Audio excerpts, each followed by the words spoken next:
Satellite tag लावलेला हा अमूर ससाणा पक्षी मणिपूरहून निघाला, सांगलीत थांबला आणि गुहागरमधील गोपाळगडावरून अरबी समुद्रात प्रवेश करून त्याने केनियापर्यंतचा प्रवास केला।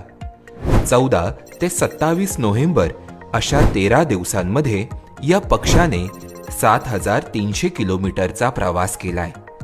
दरवर्षी उत्तर चीनमध्ये प्रजनन करून हे पक्षी हिवाळ्यासाठी आफ्रिकेत जातात। या दरम्यान ते भारतातील नागालँड आणि मणिपूर या राज्यांमध्ये आरामासाठी थांबतात। यावेळी WIA चे शास्त्रज्ञ डॉक्टर R सुरेश कुमार या पक्ष्यांना सॅटेलाइट टॅग लावतात। मणिपूरमधून 14 नोव्हेंबर रोजी उड्डाण केल्यानंतर या अमूर ससाण्याने ओडिशातील किनारी प्रदेश तेलंगण असा प्रवास करून 16 नोव्हेंबर रोजी सांगली गाठले। सांगलीतील कडेगावजवळ तो रात्रभर थांबला आणि दुसऱ्या दिवशी म्हणजेच 17 नोव्हेंबर रोजी कडेगावमधून उड्डाण करून त्याने गुहागरमधील गोपाळगडावरून अरबी समुद्रात प्रवेश केला आणि सोमालिया मार्गे केनिया गाठले।